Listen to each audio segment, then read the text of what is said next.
বন্ধুরা, WBCAP admission portal second merit list বেরিয়ে গিয়েছে। আর তারপর কি করতে হবে কালকে আমরা ভিডিও দিয়েছিলাম। কিন্তু অনেক বন্ধু ও ছাত্রছাত্রীদের প্রশ্ন রয়েছে যে দাদা এখন WBCAP পোর্টালের অবস্থান কি দেখাচ্ছে, এবং অনেকেই বলছে এই যে লেখাটা দেখাচ্ছে important things to know, site খুললেই প্রথমেই দেখাচ্ছে those who have been allotted seats and have taken provisional admission by making payment must visit their respective colleges for physical verification of documents from 31/7/2024 থেকে 6/8/2024 পর্যন্ত। তার পাশে একটা লাল লেখা দেখাচ্ছে without physical verification of documents your candidature will stand cancelled.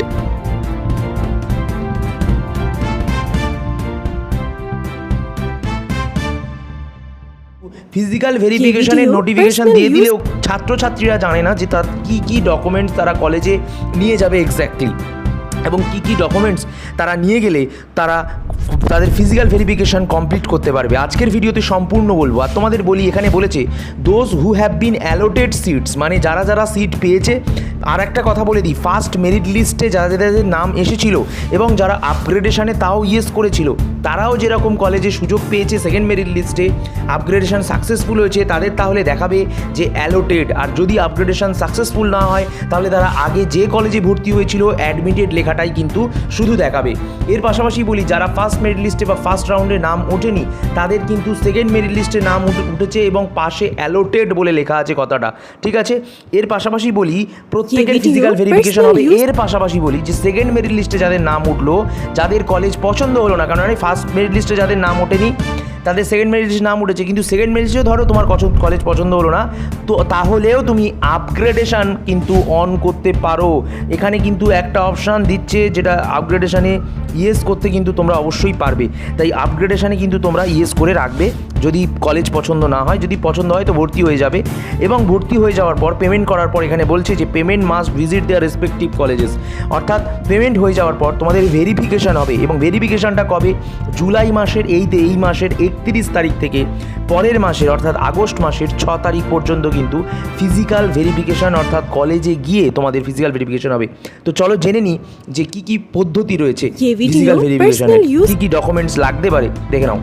আর তোমাদের এবার বলে দিই যে কী ডকুমেন্ট তোমাদের লাগবে। সবার প্রথমে তোমাদের যে ডকুমেন্ট লাগবে সেটা হচ্ছে আধার কার্ড, তারপর শিডিউল কাস্ট থাকলে তাহলে শিডিউল কাস্ট সার্টিফিকেট তোমাদের অবশ্যই লাগবে, এবং তার পাশাপাশি তোমাদের স্পোর্টস সার্টিফিকেট থাকলে তোমরা জমা করবে।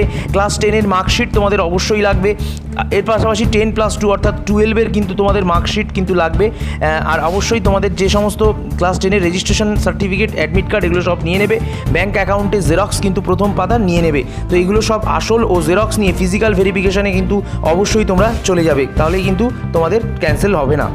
তাহলে ভিডিও শেষে একবার ক্লিয়ার করে দিই, এই যদি তোমার প্রোফাইল হয়, তুমি প্রোফাইলে লগ ইন করার পর তোমার যদি আপগ্রেডেশন সাকসেসফুল হয় তাহলে দুটো সবুজ কিন্তু দেখাবে, মানে অ্যাডমিটেড দেখাবে, অ্যালোটেড দেখাবে। আর যদি আপগ্রেডেশন সাকসেসফুল না হয় তাহলে অ্যাডমিটেডই দেখাবে। আর যদি তোমার ফার্স্ট মেরিট লিস্টে নাম না আসে তাহলে শুধুমাত্র সেকেন্ড মেরিট লিস্টে নাম এসছে, সেখানে কিন্তু অবশ্যই আপগ্রেডেশন অন করতে পারবে তোমরা।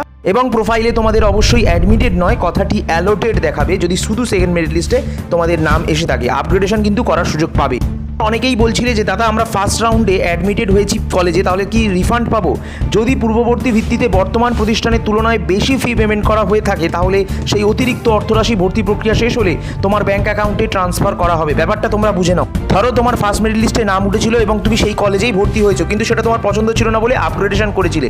সেকেন্ড মেরিট লিস্টে এবার তোমার আপগ্রেডেশন সাকসেসফুল হয়েছে, তুমি অন্য কলেজ চান্স পেয়েছো, সেখানে ধরো তোমার ভর্তি ফি 5,000 টাকা, এখানে তুমি 4,000 টাকা দিয়েছিলে, তাহলে অতিরিক্ত 1,000 টাকা তোমাকে আবার দিতে হবে। আর যদি তোমার কম টাকা হয় তাহলে তুমি ফেরত পাবে। মানে তোমার ধরো ফিস তোমার এই নতুন যে কলেজে আপগ্রেডেশনে সাকসেসফুল হওয়ার পর পেয়েছো সেখানে ধরো 4,000 টাকা, কিন্তু তুমি পেমেন্ট করেছিলে 5,000 টাকা, তাহলে তুমি 1,000 টাকা তোমার ভর্তি প্রক্রিয়া সম্পূর্ণ হলে তোমাদের ব্যাঙ্ক অ্যাকাউন্টে WBCAP পোর্টালের তরফ থেকে ট্রান্সফার করে দেওয়া হবে। চিন্তার কোনো কারণ কিন্তু তোমাদের সেরকম নেই।